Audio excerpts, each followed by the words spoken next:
the All Seeing Eye, an ancient Egyptian symbol that, today, has found itself on everything from the US dollar bill to countless Hollywood movies. Although the use of this symbol has skyrocketed in modern times, its origin and meaning remain shrouded in obscurity for the vast majority of people who are exposed to it daily. How did this enigmatic symbol come to such widespread use, while its meaning remained a widespread riddle? Where did this symbol come from? What is its meaning? And why is its use rising?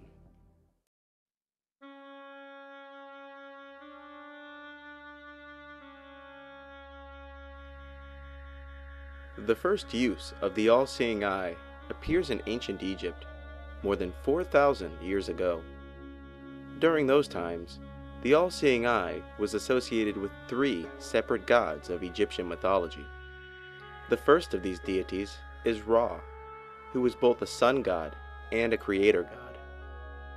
Most of the stories of Egyptian mythology either relate to him or those in his bloodline.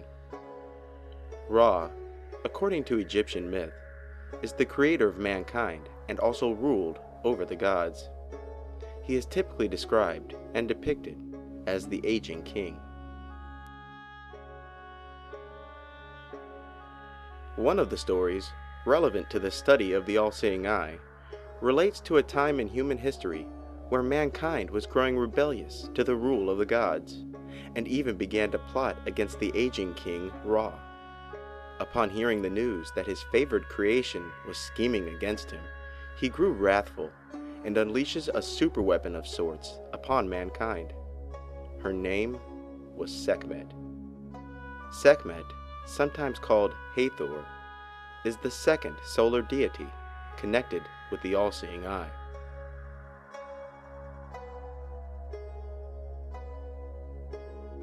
She was a powerful goddess, which became the sun god's mighty weapon. Sekhmet came upon humanity in a whirlwind of devastation and carnage.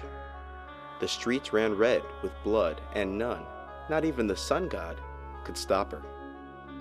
Regretting his decision and fearing the complete annihilation of mankind, Ra decided that the blood-drenched goddess must be stopped.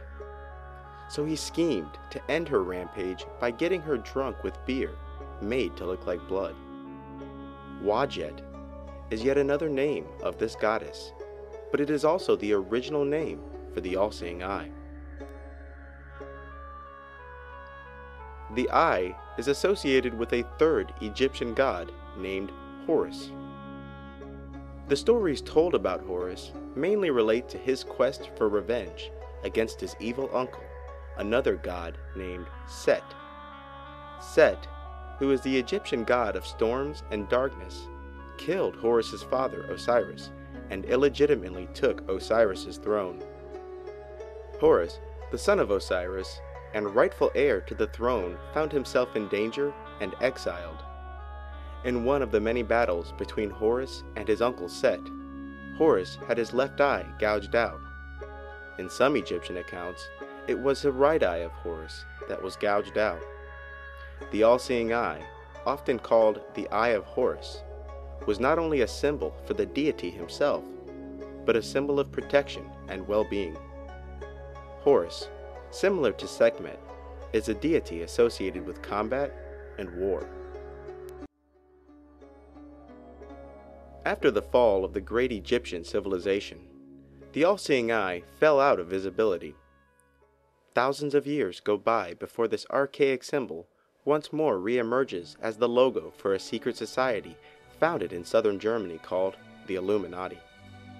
The Illuminati, founded in May of 1776 by a law professor named Adam Weishaupt, functioned both as a network of spies and a mystic occult order. It was the expressed purpose of the Illuminati to confound and uproot religion and many of Europe's monarchies. The activities of this secret society, however, involved more than espionage and political intrigue. Its inner doctrines, and the order as a whole, had a mystic and spiritual side. The philosophy of the Illuminati included theurgic magic and was heavily rooted in the Hebrew Kabbalah. Theurgic magic, more commonly known as alchemy, is magic directed towards the self, where the magician uses ritual to increase his intellectual and psychic powers while moving up the alchemical grades of initiation. The Kabbalah is a set of ancient Jewish texts that describe the nature of reality, the rulers of the many dimensions, and a general roadmap of those dimensions called the Tree of Life. Below this Tree of Life, in mirrored formation, lies another tree, sometimes called the Qliphoth, also known as the Tree of Knowledge of Good and Evil.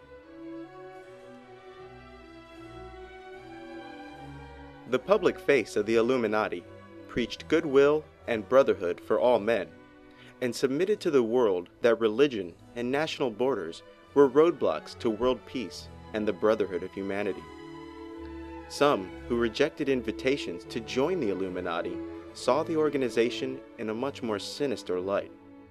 John Robison, who was a member of a Freemasonic lodge in Scotland, was one of those critics.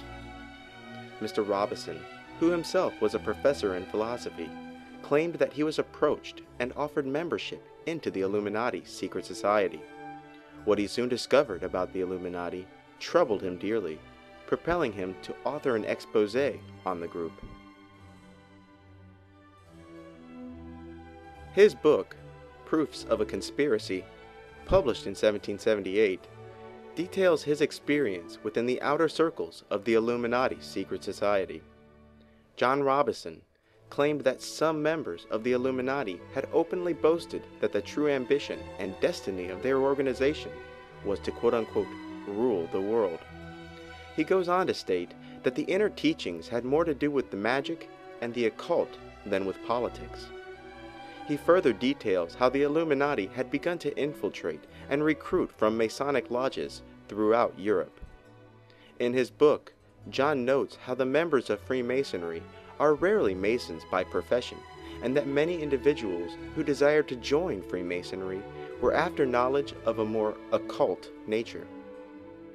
In the introduction of his book, Proofs of a Conspiracy, Professor Robison says, I have observed these doctrines gradually diffusing and mixing with all the different systems of Freemasonry, till, at last, an association had been formed for the express purpose of rooting out all the religious establishments and overturning all the existing governments of Europe. I have seen this association exerting itself zealously and systematically, till it has become almost irresistible. Later in his book's introduction, he remarks, And when we see that the methods which were practiced by this association for the express purpose of breaking all of the bands of society were employed solely in order that the leaders might rule the world with uncontrollable power, while all the rest, even the associated, will be degraded in their own estimation, corrupted in their principles, and employed as mere tools of the ambition of their unknown superiors. Mr. Robison even sent his book to the first and former President of the United States, George Washington. In Washington's reply to Robison regarding the claims of his book, the former president says, It was not my intention to doubt that the doctrines of the Illuminati and the principles of Jacobinism had not spread in the United States. On the contrary, no one is more truly satisfied of this fact than I am. The idea that I meant to convey was that I did not believe that the lodges of Freemasonry in this country had, as societies, endeavored to propagate the diabolical tenets of the first, or the pernicious principles of the latter, if they are susceptible of separation. Of course, Washington could little argue with Robison's assertions, since, in 1782, the very same symbol Adam Weishaupt chose to represent the Illuminati became part of America's great national seal. Further, in 1789, the All Seeing Eye also appeared in France's Declaration of Human Rights, which is similar to America's Bill of Rights. In 1934, President Franklin D. Roosevelt was approached by America's Secretary of Agriculture to have the nation's Great Seal placed on one of America's monetary coins. Roosevelt embraced the idea, but decided that the seal should instead be placed on the back of the $1 bill, and there it remains to this day.